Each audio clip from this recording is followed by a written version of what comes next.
Hey everybody, welcome back to Football Talk with Vinny. In today's video, we're going to be going over the Denver Broncos.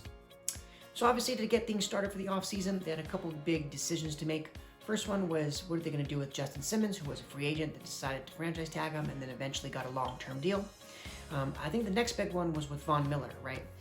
Aging player, obviously coming off of the injury last year. Obviously didn't play at all last year. He did get hurt during the workouts during the offseason. Very unfortunate there. But he is owed like $18-19 million, and were you going to pay that to a guy coming off a season-ending injury and you're not sure what you're going to get? Now they did decide to bring him back. Didn't have a long-term extension, so they just brought him back at his regular final year of his deal. And then I think the third biggest decision they had to make was at the quarterback spot. What were they going to do? Are they going to add somebody? Are they going to add somebody just for competition? Or are they going to add a legitimate guy who's going to be the starter and Drew Lock is going to be the backup? Now, obviously, I think what happened there was they decided to get him some competition, right? So they were able to pull off a trade for Teddy Bridgewater. Didn't give up much. I believe it was like a 5th round pick or something. So, didn't give up much for him. But again, if Drew Lock does struggle, you have a guy now as your backup.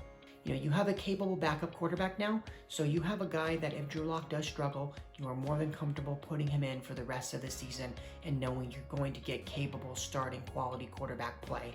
Some other free agent signings, they got Kyle Fuller from the Bears who got released. They were able to sign a right tackle, Cameron Fleming from the New York Giants, and they also brought another corner, Ronald Darby. So again, I like the signing to bring the right tackle. You want to improve that offensive line. Again, getting some corners, you let AJ Boye go, right? So again, you want to, kind of replenish, I guess, the cornerback position. They were great for so long in the cornerback spot, right? They were the no-fly zone. And now at this point, a lot of those guys have moved on, got older, retired, or you let some of them go. So now you need to replace them. So I kind of like what they did in free agency. Again, at the end of the day, it's really, a lot of it's going to come down to Drew Lock's play. They definitely got a good quality team. If you look at the offense and the defense, they got talent on really both sides of the ball. But at the end of the day, we all know the kind of league that the NFL is. It's a quarterback-driven league. If Drew Lock plays well, they should definitely be a playoff team. If Drew Lock struggles like he did last year, it's going to be hard to make the playoffs when your quarterback is not playing good. I guess the good news is if Drew Lock does struggle, you could put Teddy Bridgewater in and say, you know what? At this point, Teddy Bridgewater, you just need to not turn the ball over and make the plays when they're there because we have a lot of talent on this roster. Now quickly, going to get into the draft. Obviously at pick number 9, they took Patrick Surtain. I loved it for a couple reasons. Obviously, again, you want to rebuild that cornerback position with a lot of those guys going that were very good players for you. You've got to start to rebuild it. Obviously, second, selfishly, I didn't want Dallas to take him. No disrespect to him. I think he's probably going to be a good player. I would just rather have Dallas taken a linebacker or a defensive or offensive lineman, which they did take, so I was happier about that pick. But again, he should be a very good player. His dad obviously played in the NFL as well, so at least he understands the game probably more than most 21, 22-year-olds because he's been around football his whole life. And then in the second round, they took a running back, Javonte Williams. Now you did let Philip Lindsay go, so I think it's a good idea to bring in a young 21, 22-year-old back so you don't have to pay him any money, and you can now make him the workhorse.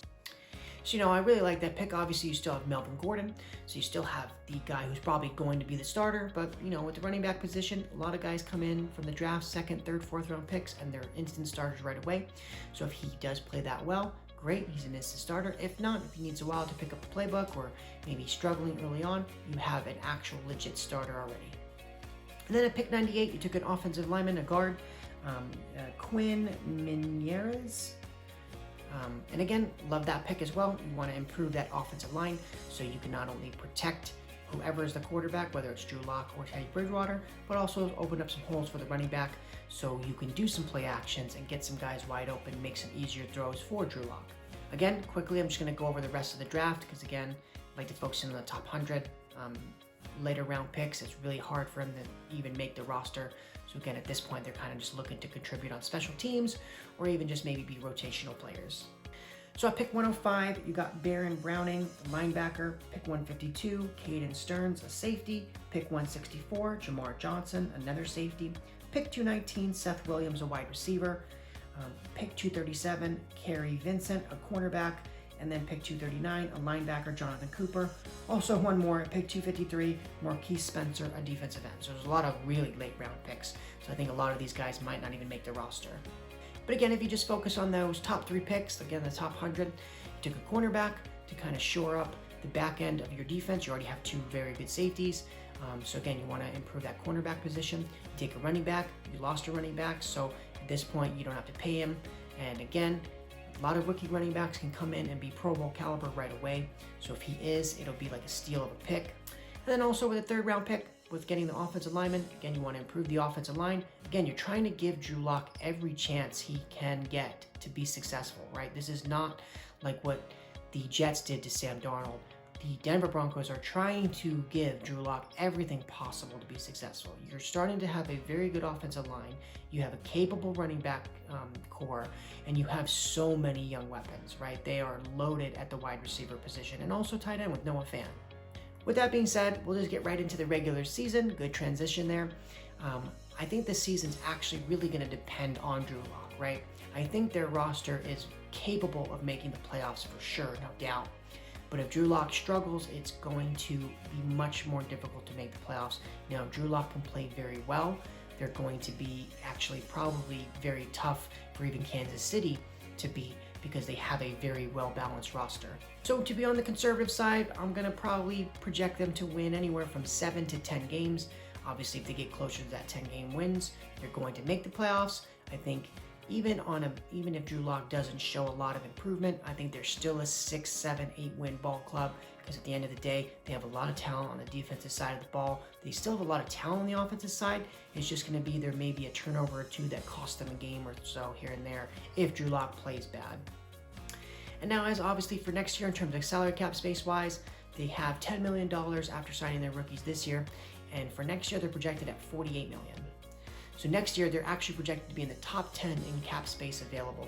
So if you're Denver, if that quarterback position gets filled and Drew Lock can play well and you can see a huge improvement, you already have a very good roster. So you can use that $48 million to really fill the hole or two that you saw that was a weakness in your team this upcoming season. And then you obviously use the draft to fill out the rest.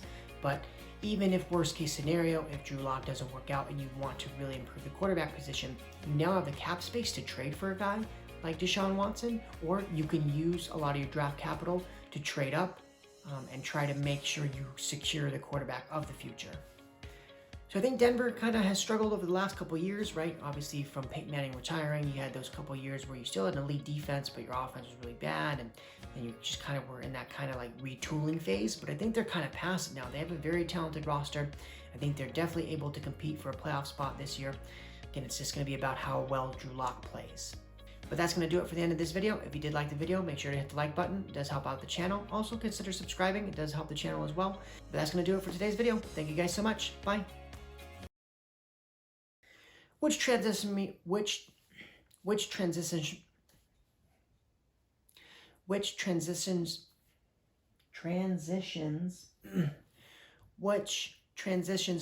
great.